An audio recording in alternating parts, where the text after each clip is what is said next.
consigo me adaptar a isso aqui, viu? Esse microfone sem fio. Amém? Paz do Senhor para todos, amém, irmãos? Bom nós estarmos aqui nessa manhã. Quem está vivo aí dá glória a Deus. Amém. Bom estarmos juntos, amém? Aleluia. Puxar o microfone para frente. Ih, rapaz, não vem não. Foi. Não sei como é que faz isso não. Parabéns a todas as mães. Amém? André está mexendo ali. Tem um telefone tocando aí. O negócio é vender salgado. Amém? Vamos vender salgado, telefone tocando e a gente vai embora. E a vida vai caminhando na presença do Senhor. Amém? É bom estarmos juntos nessa manhã para descontrair um pouco. O tema dessa manhã é a graça que nos basta. Amém? Eu e o Luizinho não combinamos nada, né? Mas o Luizinho estava aqui falando sobre a graça de Deus no momento da ministração dele. Ele falava muito forte sobre isso. Se não fosse a graça de Deus, hoje nós não estaríamos aqui. E eu queria compartilhar um pouco nessa onda que vem vindo sobre a igreja. Semana passada, o pastor Israel falou sobre misericórdia que triunfa sobre o juízo.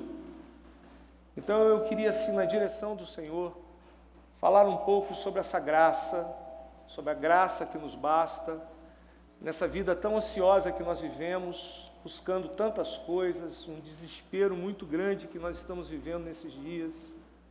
Nós estamos vendo aí o Rio Grande do Sul de pernas para o ar, tantas coisas acontecendo, e a gente vive uma vida de uma forma tão acelerada, querendo buscar as coisas, mas a gente percebe que no meio de tudo isso, a palavra que arde no meu coração nesses dias tem sido: a tua graça me basta. A tua graça, Senhor, já é suficiente para mim. Há duas palavras que são muito fortes na Bíblia e que foi ministrada uma semana passada, misericórdia, e a outra, graça. São duas palavras extremamente fortes. Eu não consigo puxar para frente. Aqui, ó, agarrado aqui. Eu acho que minha orelha é grande. Não dá para puxar para frente. Vocês dão um jeito de vocês aí. Deus tenha misericórdia de vocês. Mas duas palavras muito fortes que a Bíblia nos expressa, que semana passada foi ministrada aqui, uma delas, misericórdia, e a outra, vocês estão me ouvindo, então não precisa aumentar muito não. Tá bom assim. Daqui a pouco eu começo a falar um pouquinho mais alto. Mas a palavra misericórdia e graça são duas palavras muito fortes na Bíblia. E por mais que pareça serem semelhantes, há uma diferença muito atenuante para nós, e eu queria compartilhar com vocês nessa manhã e começarmos a falando um pouco sobre isso. O texto lido semana passada foi Tiago, capítulo 2, verso 13, que diz: porque o juízo será sem misericórdia sobre aquele que não fez misericórdia, e a misericórdia triunfa sobre o juízo. E quando foi ministrado semana passada, eu lembrei que Jesus disse em Mateus capítulo 5, ele diz: bem-aventurados misericordiosos, por quê? Acharão, encontrarão misericórdia. Isso ficou batendo muito na minha cabeça durante essa semana toda. Eu falei: Senhor, o que o Senhor quer falar à tua igreja? E o Senhor falava muito diretamente sobre essas duas palavras, misericórdia e graça. Bem, primeiro eu queria definir o que é misericórdia, e depois a gente vai definir o que é graça. Misericórdia é quando Deus, presta atenção que eu vou ler para vocês. Fala, André, fala, André. Meu Deus do céu, que honra. Obrigado aí.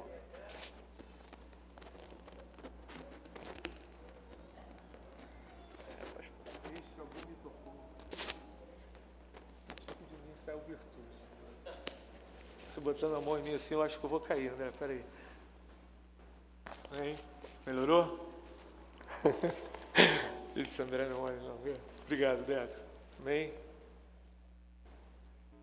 Desculpa aí, irmãos, tá? Desculpa esse encontro aqui meu de André, mas glória a Deus. Débora está ali, André, vai lá. Mas, cheguei a me perder um pouco. Misericórdia eu vou ler para vocês, para a gente poder entender um pouco.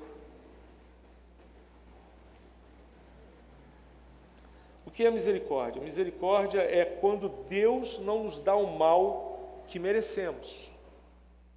Você pode repetir comigo? Misericórdia é quando Deus não dá o mal que merecemos. Isso é misericórdia de Deus. E o que é graça? Graça é algo tremendo, porque é quando Deus concede o bem que não merecemos. São duas coisas muito distintas. Misericórdia é quando Deus não nos dá o mal que merecemos. E eu quero dizer para você uma coisa nessa manhã. Eu merecia todo o mal possível. Eu não sei se você entende isso, ou se você pode dizer isso nessa manhã. Nada de bom teria sobre a minha vida, ou havia juízo de Deus sobre mim. Mas Deus, por misericórdia, Ele simplesmente não me deu o mal que eu merecia. E por consequente disso, a graça que é o bem que eu não merecia, Deus me deu. E aí a gente começa a entender que essas duas palavras apontam diretamente para a cruz de Cristo. Misericórdia e graça. Nós começamos a perceber que a nossa caminhada com o Senhor tem que ser uma caminhada em que nós venhamos a provar dessas duas coisas do Senhor. É impossível vivermos uma vida cristã sem misericórdia e graça. Porque a nossa caminhada cristã é absolutamente composta ou adquirida pelo fruto que temos dentro de nós, o fruto do homem caído. Mas quando Cristo entra na minha vida, eu entendo e percebo e vivo a misericórdia dele, porque o mal que deveria vir sobre mim, ele impede, ele me dá outra coisa, e a morte que estava definida para mim se torna em bem, porque a graça vem sobre a minha vida. A graça é uma forma que o Senhor nos atrai a Ele. Eu vou usar um termo aqui que você pode até se assustar um pouco, mas as Escrituras falam sobre isso. É a forma sedutora de Deus de nos atrair a Ele. Eu queria que você abrisse comigo em Jeremias capítulo 20, verso 7. Os irmãos projetem aqui para mim, por favor. Jeremias capítulo 20, verso 7. A parte A desse versículo, na tradução NVI, diz assim: Senhor, Tu me persuadiste, eu fui persuadido. Foste mais forte do que eu e prevaleceste. No original, a palavra persuadido traz uma ideia de seduzido. O Senhor me seduziu, o Senhor me alcançou, o Senhor veio sobre a minha vida e de uma forma tão amorosa, Ele me seduziu e foi mais forte do que eu. Isso é graça. A graça que nos atrai a Ele. O mesmo profeta Jeremias, no capítulo 31, no verso 3, ele diz assim: há muito que o Senhor nos apareceu dizendo, com amor eterno eu te amei e com bondade eu te atraí. A palavra bondade no original traz a ideia de graça, de benignidade, de forma em que o Senhor nos atrai pela sua graça. E como alguns definem, a graça ela é impactante, ela nos atrai, ela nos faz estar próximos dele. E detalhe, irmãos, não é porque eu vou, mas é porque ele vem até a mim. Amém. Eu queria que você entendesse isso nesta manhã. Da mesma forma que a misericórdia triunfa sobre o juízo, a graça triunfa sobre a morte, a graça triunfa sobre o pecado, a graça triunfa sobre todas as coisas, porque nós somos atraídos para Ele, e se nós somos atraídos para Ele, nós estamos próximos dEle, e se estamos próximos dEle, aqueles que estão próximos dEle, vivem uma vida de santidade, de mudança de vida, de transformação, de uma realidade diferente. Nós precisamos entender que a graça, ela não pode ser para nós uma justificativa de vivermos um tempo de devaneios, de desestrutura na carne. Nós precisamos entender que a graça ela é sustentadora para manter a salvação dele na minha vida. E vivemos uma vida de santidade. Vivemos uma vida de caminhada com ele. Semana passada, o pastor Israel ministrou aqui sobre o tabernáculo. E ele falava das 3 partes do tabernáculo: o átrio, o santo lugar e o santo dos santos. É tão lindo isso, irmãos, porque o tabernáculo, ele apontava para Jesus. Ele era um arquétipo, ele era uma projeção de Cristo. Quando o sacerdote entrava no átrio, ali o animal era sacrificado. O pastor Israel exemplificou, explicou isso muito bem. E se me der a oportunidade, eu posso usar aqui, pastor Israel? Aquilo que você falou. E o texto, e nós sabemos que ali o sacerdote entrava e matava o animal, ali no lugar do sacrifício, ali onde tinha o altar do sacrifício, ele imolava o animal. E você imagina matar um animal, provavelmente, os eruditos, Flávio José fala sobre isso, as suas roupas, a sua mão ficavam cheias de sangue, porque mataram um animal e tinha que escorrer, tinha que drenar todo o sangue, e ele ficava completamente banhado de sangue, e naquele momento ele tinha que ir até a pia de bronze, e ali se lavar. E foi dito aqui, e é verdade, que a pia de bronze, ela tinha um reflexo, porque ela foi feita com os espelhos das mulheres. Quem lembra disso semana passada? E ele olhava para ali, e ele se via, e ele via quem ele era, ele via que o sangue estava sobre ele via que ele era culpado, ele via que havia algo sobre ele, e era necessário ele se lavar naquelas águas para que houvesse purificação. Ele era confrontado, e a palavra do Senhor, as águas simbolizam a palavra de Deus, e a palavra de Deus nos confronta, nos mostra quem somos, nos mostra que precisamos ser lavados. João, quando comeu o livrinho lá em Apocalipse, diz as Escrituras que ele comeu o livro e diz que nos seus lábios era o quê? O livro era doce, mas quando entrou no seu interior, se tornou amargo. A palavra de Deus, quando recebemos, ela é doce. Jesus te ama. Amém? Jesus pode mudar a sua história. Olha que coisa doce. Jesus quer fazer uma obra na sua família. Jesus quer mudar coisas na sua vida. Olha que coisa doce. Jesus é amoroso, Jesus te ama. Amém, irmão? Isso é doce. Só que a palavra não fica só nisso. Ela nos confronta. Ele diz: aquele que não negar a si mesmo, tomar a sua cruz e me seguir, não é digno de mim. Ele diz para a mulher: vá e não peques mais. Não tem justificativa, irmãos. É o que Jesus está dizendo. Em todo tempo, em alguns momentos que ele curava algumas pessoas, ele dizia: vai, não peques mais. Nós somos confrontados pela sua palavra. A sua palavra nos confronta. E cada passo, cada entrada que o sacerdote fazia no tabernáculo, eu estou falando isso para a gente chegar na graça, porque a graça nos basta. Amém, irmãos? Eles entravam ali, e depois disso tudo, eles entravam no santo lugar. No santo lugar haviam 3 coisas que o pastor Israel falou semana passada: o pão da proposição, Lechaim Hamim, que significa o pão da face, em hebraico, literalmente o pão da face. Em cima da mesa o sacerdote sentava e comia o pão. Isso aponta diretamente para uma comunhão com o Senhor. Aquele que tem diante dele a face de Deus e senta diante dele. O salmista diz que o Senhor coloca uma mesa para ele diante dos seus adversários. Há uma mesa que Deus tem colocado. Alguns dias atrás, eu não sei quem ministrou uma palavra aqui, eu acho que foi o pastor Israel, sobre o filho de Jonatas, Mefibosete, que ele se assentou à mesa de Davi. Sentar à mesa e comer significa comunhão.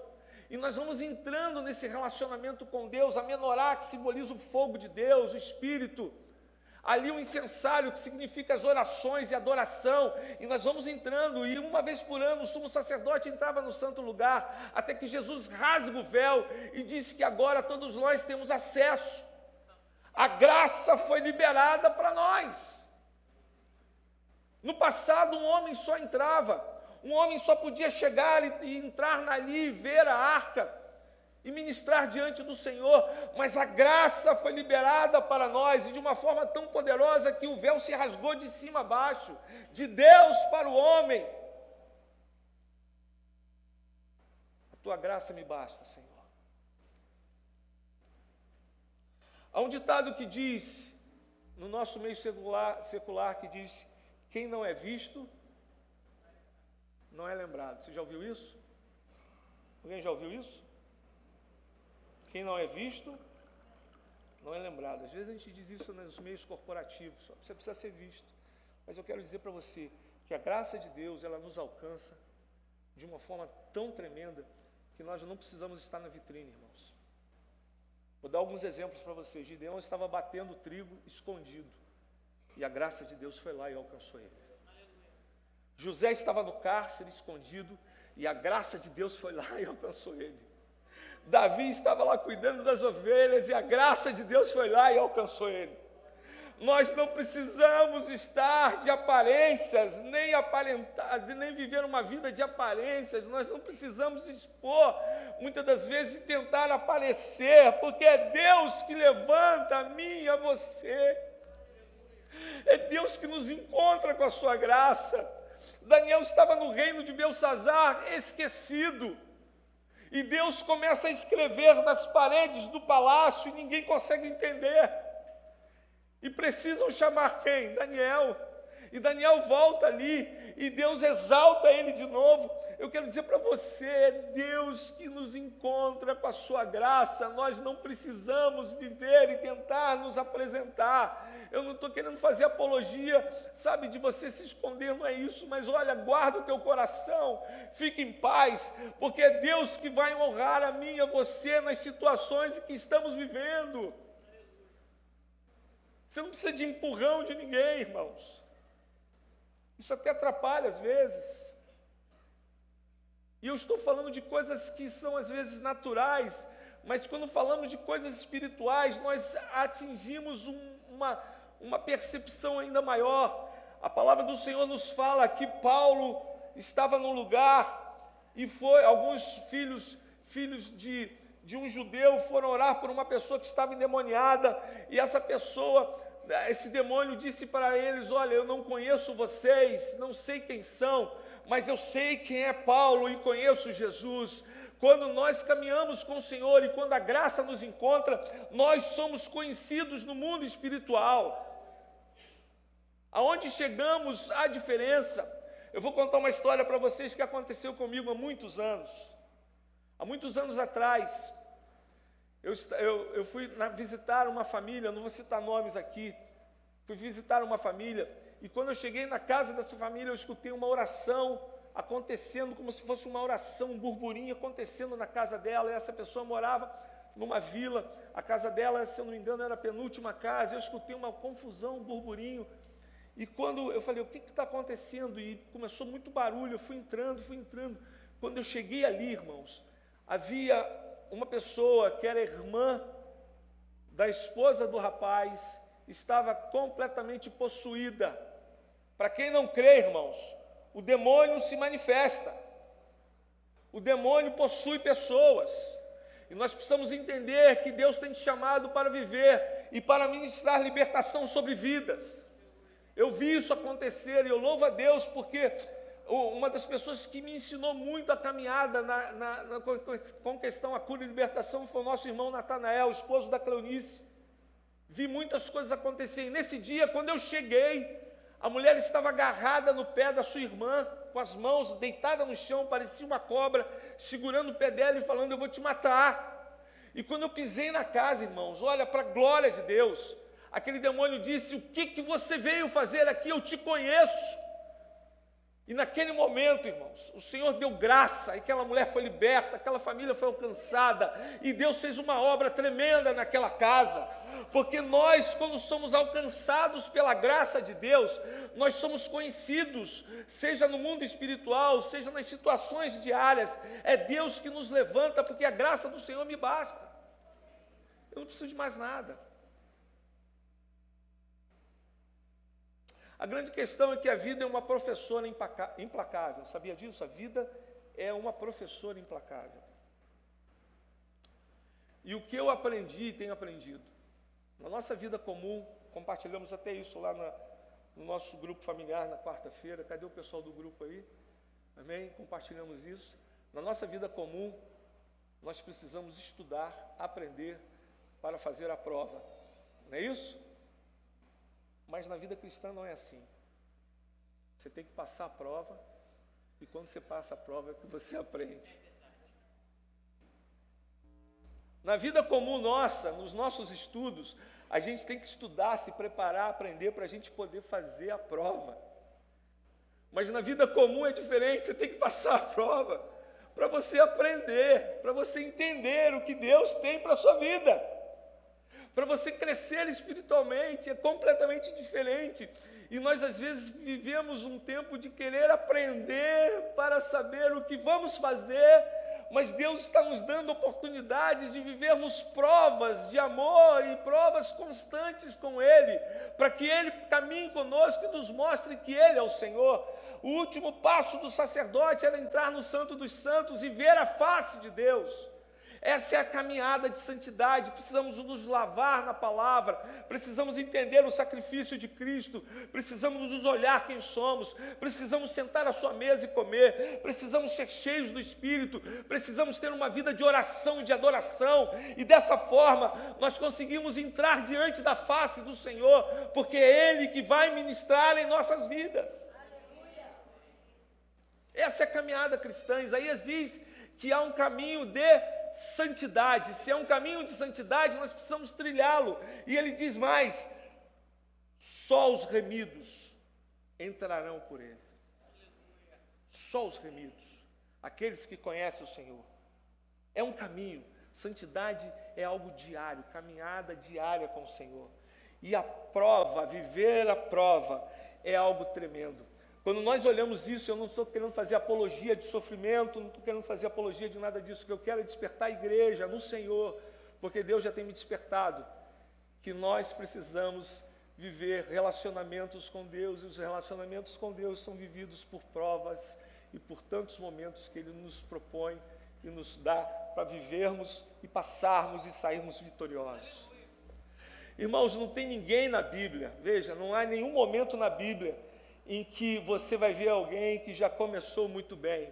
Você sempre vai ver lutas, adversidades, e problemas, e mar fechado, e pessoas que são perseguidas. Você sempre vai ver isso, mas depois você vai vendo que aquelas pessoas vão caminhando com o Senhor. Nós vamos falar um pouco sobre isso. Vão caminhando com o Senhor, e Deus vai se revelando a elas.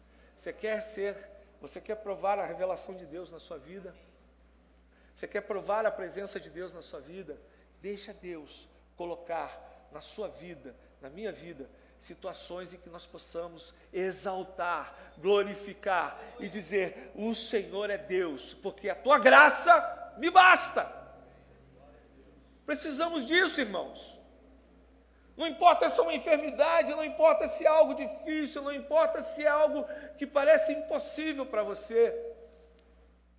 Precisamos aprender a dizer: a tua graça me basta, Senhor, e eu quero viver isso. Nós vamos falar sobre isso. Nós vamos para Hebreus 11, não precisamos ir agora, mas você pode abrir a sua Bíblia.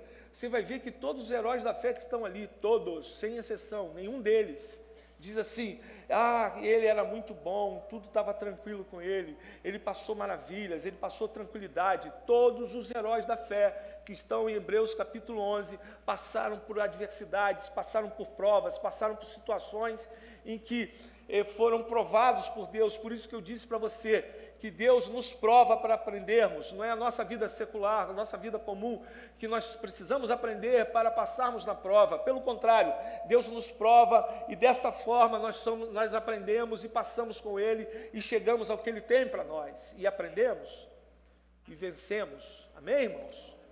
Hebreus capítulo 11, você vai ver todos os homens de Deus e mulheres de Deus que estão ali passaram por adversidades. E eu começo a perceber, desde a minha caminhada, quando eu conheci o Senhor, que parece que viver uma prova faz parte de uma vida cristã. Viver momentos difíceis faz parte de uma vida cristã.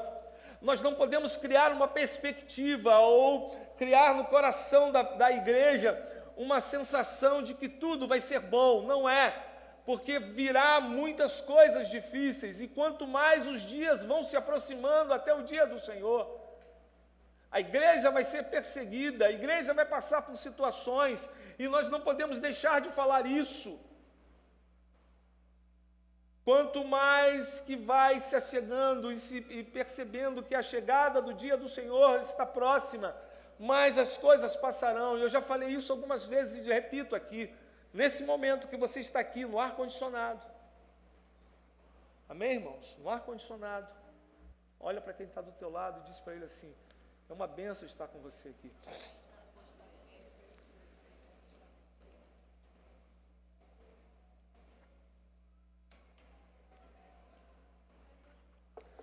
Nesse momento que você está aqui, com toda a liberdade de pregarmos o Evangelho, há irmãos nesse momento que estão sendo perseguidos, ultrajados, maltratados, envergonhados, açoitados, mas dizendo: a tua graça me basta.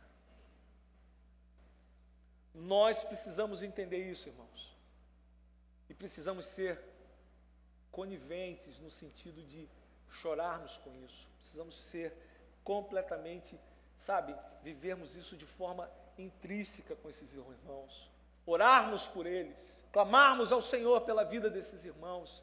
Se não conseguimos fazer algo fisicamente, mas pelo menos que as nossas orações estejam diante do Senhor.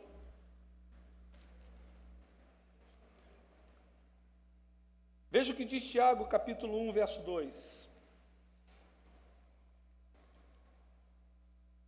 Tiago, capítulo 1, verso 2.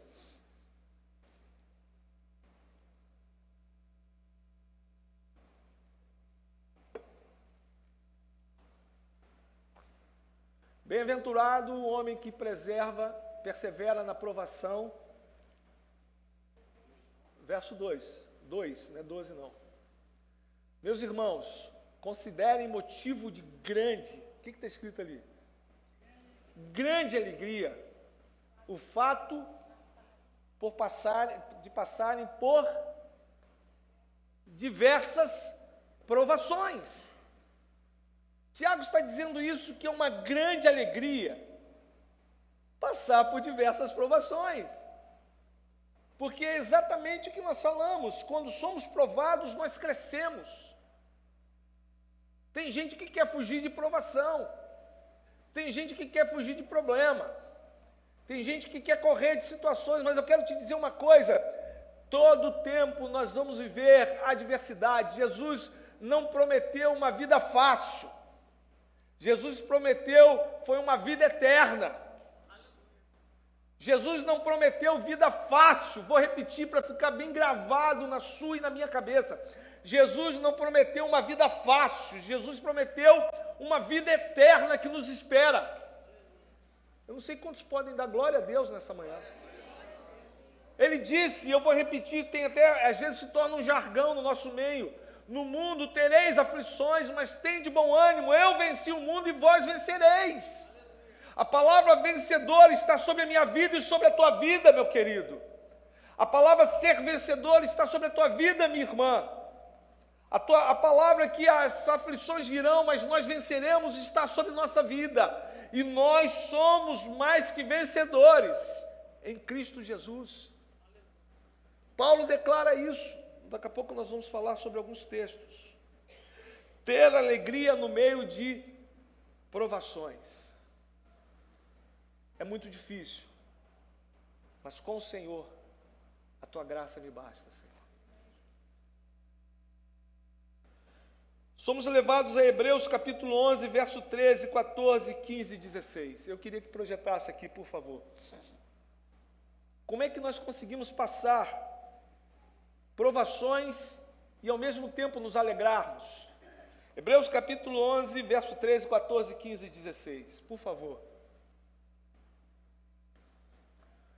Todos esses, os homens da fé, o que está escrito ali? Morreram na fé sem terem recebido as promessas. Viram-nas de longe. Abraão não viu se tornar uma grande nação, mas ele viu os netos, bisnetos, viu ali toda a geração que Deus estava preparando. Viram-nos de longe e de longe as saudaram, reconhecendo que eram estrangeiros e peregrinos na terra. Verso 14. Os que assim falam mostram que estão buscando uma pátria. Verso 15. Se estivessem pensando naquela de onde saíram, teriam oportunidade de voltar. Verso 16. Em vez disso, esperavam uma pátria melhor, isto é, a pátria celestial. Por essa razão, Deus não se envergonha de ser chamado Deus deles, pois lhes preparou uma cidade. Por que que a gente se alegra no meio das tribulações, das provações, daquilo que Deus às vezes permite que passamos? Porque a nossa pátria, diga comigo, a minha pátria, não é aqui. Há um lugar celestial que te espera. Por isso nos alegramos, irmãos, porque há um lugar maior nos esperando. Sabe por que que eu me alegro no meio das provações? Porque eu olho para aquilo que o Senhor está preparando para mim. Eu olho porque haverá um dia em que eu serei tomado em seus braços.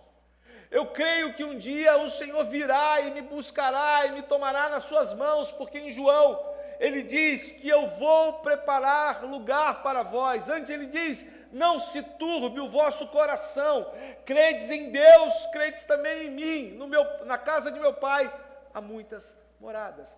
Deus está preparando algo muito maior para nós, queridos. Por isso que Tiago diz, alegrai-vos quando fordes provados, alegre-se nas provações, porque Deus está preparando as nossas vidas para algo muito maior. Muito maior. Muito maior. E aí eu declaro, a tua graça me basta, Senhor.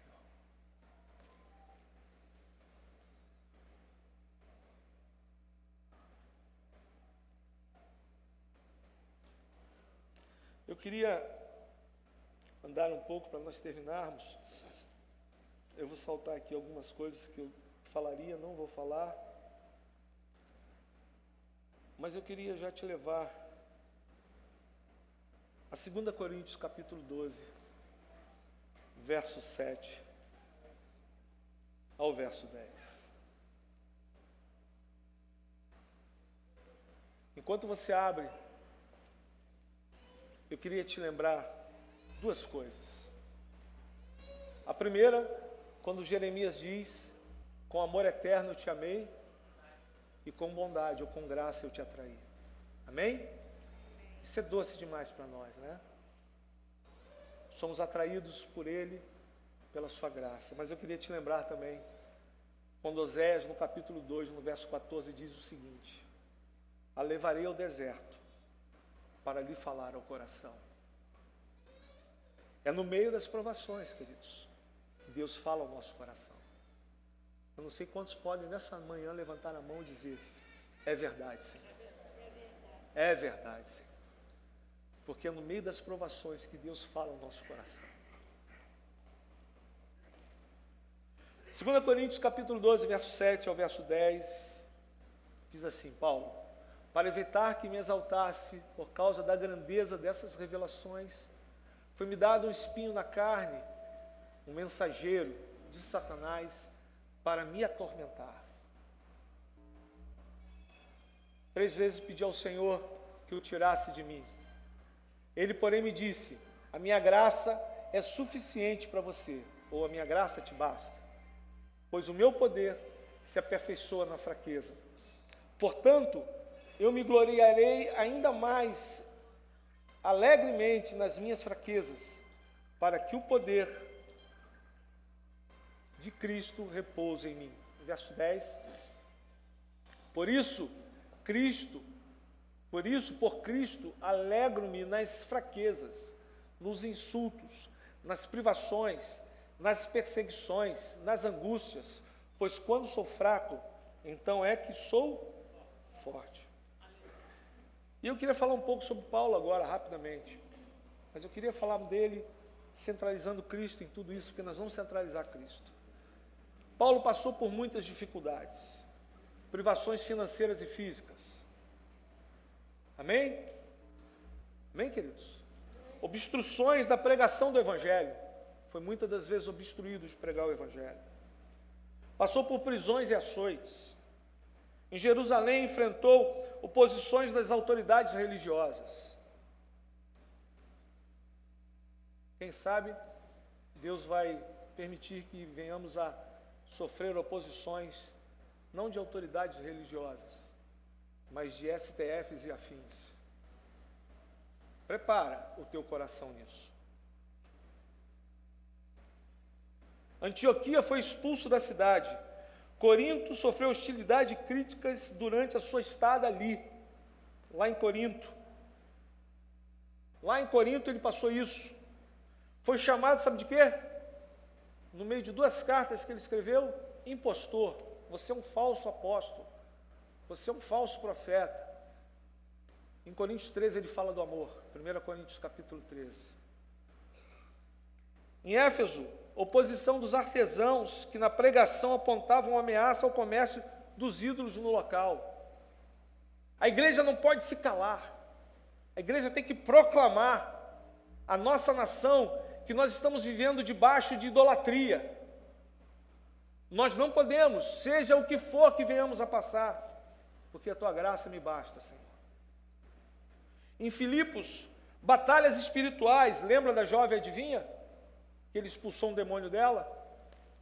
Ainda em Filipos, foi preso e espancado, acorrentado, ele e Silas, levado ao cárcere. E no meio daquele momento ali, ele começou a clamar a Deus, orar, adorar ao Senhor. E diz as Escrituras que veio um terremoto sobre aquele lugar, e eles foram libertos, o carcereiro foi alcançado. Isso é tremendo, porque a tua graça me basta, e quando a graça do Senhor me basta, eu sou levado a ser um canal de bênção em qualquer situação que eu esteja. E nesse momento eu alcanço, sou levado pelo Senhor Jesus a alcançar vidas.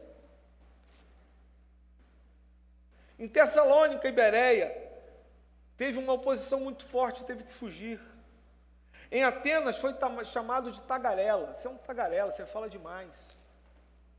Em Listra foi apedrejado, tirado como morto. As pessoas disseram, esse aí morreu.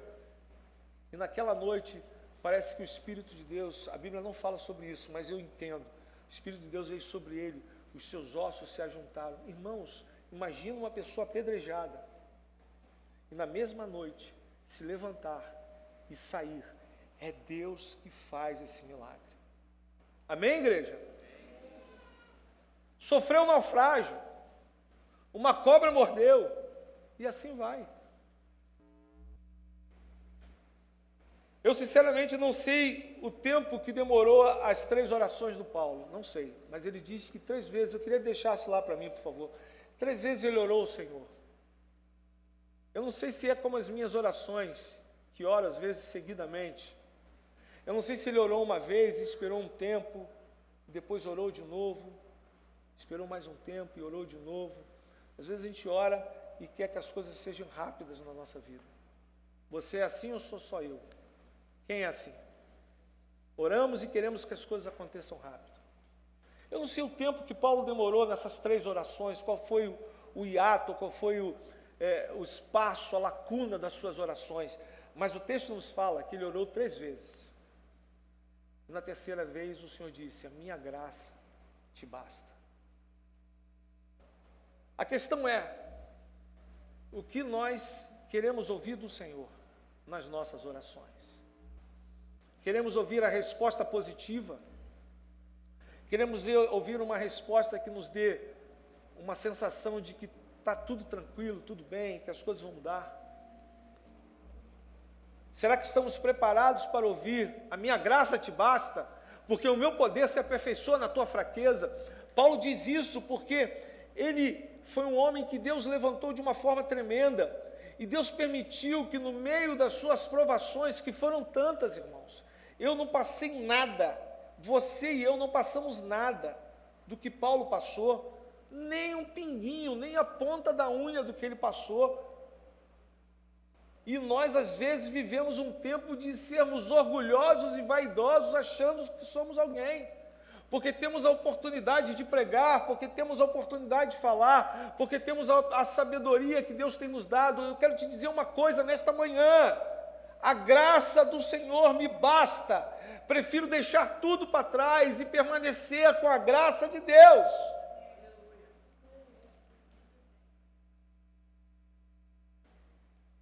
Quando a graça de Deus vem sobre nós, e essa palavra vem, irmãos, há uma paz que invade o meu coração.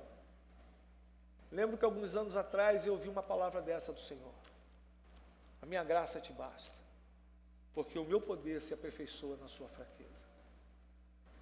Irmãos, Deus permite espinhos na nossa carne, para que lembremos que nós somos carnais, para que lembremos quem somos, para lembremos que nós dependemos dEle, para que lembremos que Ele é suficientemente, totalmente, capaz de suprir todas as nossas necessidades. Deus permite às vezes algumas coisas na gente para lembrarmos quem somos, de onde viemos e para onde vamos se não tivermos Ele. Você sabe para onde você vai se você não tiver o Senhor? Se você não sabe, você que nos ouve na nossa live, se nós não tivermos o Senhor, o lugar que nos espera é o lago de fogo, de enxofre, é a morte, a segunda morte, mas aqueles que têm o Senhor serão ressuscitados com Ele, encontrarão a vida eterna na presença dEle. Os espinhos, às vezes, na carne que vem na minha vida e na sua vida, é para nos lembrarmos para onde iríamos e agora para onde vamos, porque a Tua graça me basta. É quando tudo não dá resultado, queridos. As coisas não dão resultado como esperávamos. As coisas não acontecem como esperávamos. E aí a gente lembra que a Tua graça me basta, Senhor. Eu quero finalizar com um texto em Hebreus capítulo 4, verso 14 ao verso 16. Quero finalizar com esse texto.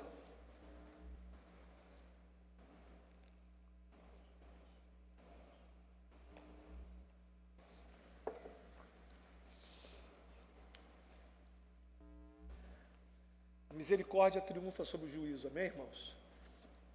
Amém? Amém. E a graça triunfa sobre a morte. Amém. Podemos dizer isso nessa manhã? Obrigado, Senhor. Obrigado. Porque a Tua graça me alcançou. Amém. O bem que eu não merecia eu encontrei. Eu não merecia, irmãos, mas esse bem me encontrou em Cristo Jesus. Hebreus capítulo 14, verso 14 ao verso 16. Tendo, pois, a Jesus, o Filho de Deus, como grande sumo sacerdote que penetrou os céus, conservemos firmes a nossa confissão. Porque não temos um sumo sacerdote que não possa, e isso me traz uma paz muito grande, compadecer-se das nossas fraquezas. Antes foi Ele tentado em todas as coisas, a nossa semelhança, mas sem pecado. Acheguemo-nos, portanto, confiadamente junto ao trono da graça, a fim de recebermos misericórdia e acharmos graça para socorro em ocasião oportuna. Finalizamos hoje com esse texto. Ele se compadece de você e de mim. Não pense que você está sozinho ou sozinha.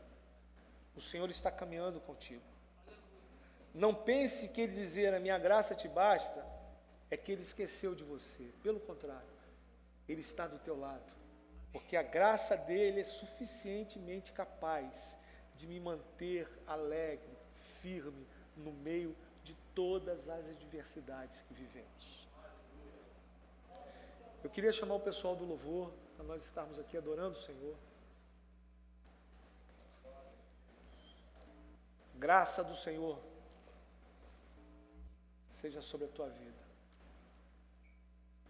Vamos orar, vamos colocar diante do Senhor as nossas vidas. Já oramos aqui, pastor Israel já orou pelos enfermos, mas eu queria orar nesta manhã, mais uma vez, pedindo ao Senhor que venha a fortalecer o meu coração, no meio de tudo que tem sido levantado ou promovido nesses dias. Queremos orar pelo Rio Grande do Sul.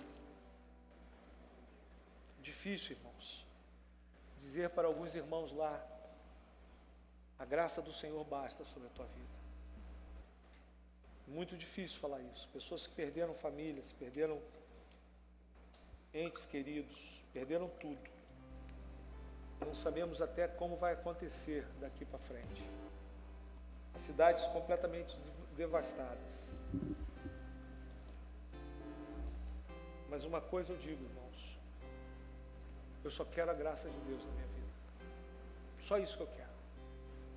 Quero encontrar a graça dele, a sua salvação. Graça é o bem que não merecemos, mas que nos foi dado. Misericórdia é o mal que merecíamos, mas nos foi tirado. Exatamente isso. Eu quero agradecer ao Senhor pela sua misericórdia, porque sobre a minha vida havia um juízo de Deus, mas em Cristo Jesus, Ele mudou toda a sorte. Sobre a minha vida, não havia bem algum, mas a sua graça me alcançou e mudou toda a minha história. Vamos orar? Vamos ficar de pé. Aleluia. Feche seus olhos.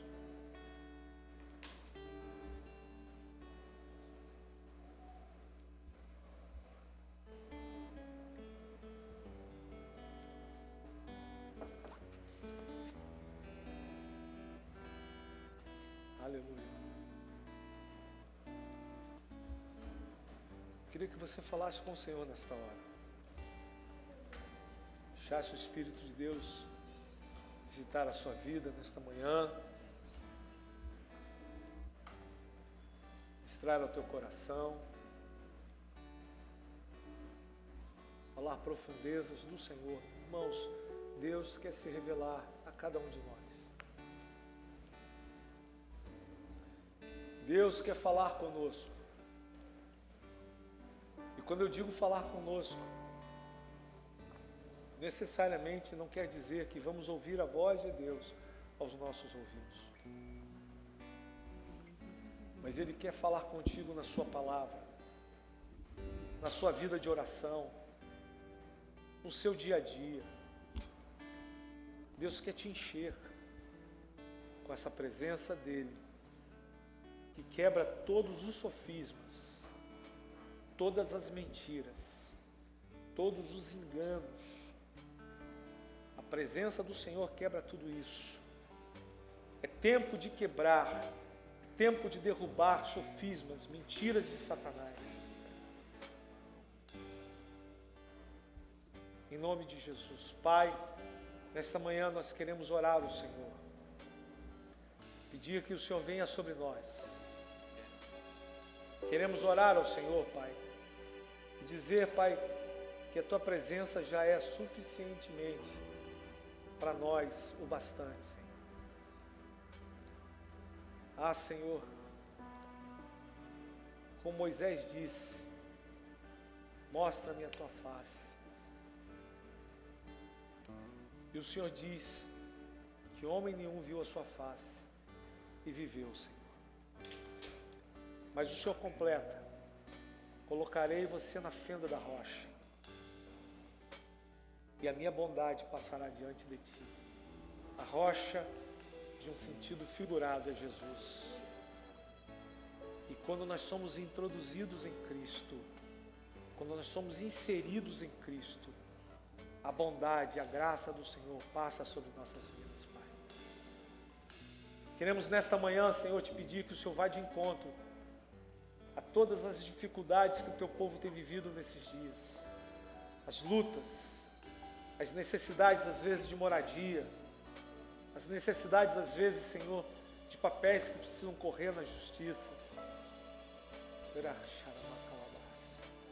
Ah, Senhor, as necessidades de cura de enfermidade, as necessidades, Senhor, de respostas na família, famílias que estão vivendo às vezes uma turbulência, uma tribulação, necessária de respostas do Senhor, apaziguando, Senhor, as coisas. Senhor, necessidade de respostas, Senhor, ó Deus de situações tão adversas, como já dissemos, enfermidades como câncer, enfermidades na mente, no coração, distúrbios mentais, enfermidades na alma, prisões, Senhor, nos vícios, na pornografia, Senhor, ó Deus, prisões, Senhor, no vício do álcool, do cigarro, da drogadição, Pai. Ó Deus, vícios, ó Deus, às vezes envolvidos no adultério, famílias sendo destruídas pela mulher estranha ou pelo homem estranho. Nós queremos clamar ao Senhor nesta manhã, para que a Tua palavra, o Teu poder, a unção do Senhor, o poder do Teu Espírito Santo venha quebrar essas coisas e repreender todo o mal. Oramos nesta manhã, Senhor, para que estão passando, ó Deus, o vale da enfermidade, o vale do câncer, que parece o vale da morte, uma palavra às vezes que vem de encontro e tenta bater o coração das vidas, seja nesta hora repreendido, os diagnósticos, os prognósticos, tudo que já está estabelecido por médicos, ou por situações, ou pela própria enfermidade, nós queremos quebrar nesta manhã pelo poder que há no nome de Jesus. Aqui está a Tua igreja, Senhor, clamando ao Senhor. Nós ligamos, Senhor, nesta hora, ó Deus, uma palavra de cura, uma palavra de restauração, uma palavra de mudança, uma palavra de poder do Senhor sobre vidas agora, Pai. Ligamos aqui, liga, Senhor, que Tu ligues nos céus nesta hora. Oramos nesta manhã, Senhor, por libertação. Repreende, Senhor, o desfazer dos casamentos, seja repreendido o espírito de divórcio, o espírito, Senhor, de separação. A mulher estranha que entra, o homem estranho que entra, seja repreendido este demônio agora, em nome de Jesus. Nós oramos, Senhor, para que o Senhor venha abrir as portas sobre o Teu povo, portas, Senhor, de envio de recursos. Deus, em nome de Jesus, envio de provisões do Senhor, que venha sobre a Tua igreja, sobre o Teu povo nesses dias. Oramos pelos nossos filhos, pelas nossas crianças, pedimos a bênção do Senhor sobre cada um deles, pedimos que o Senhor venha, ó Deus, blindar as mentes dos nossos filhos, guardar os seus corações de toda seta, de toda malignidade. Repreende, Senhor, planta a Tua semente, a semente da Tua palavra no coração dos nossos filhos.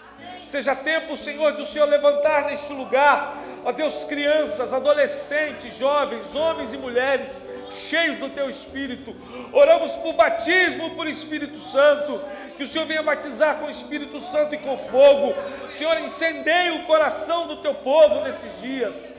Seja quebrado, Senhor, as mentiras de Satanás, e seja tempo de restauração. É o que nós pedimos nesta manhã, porque a Tua graça nos basta.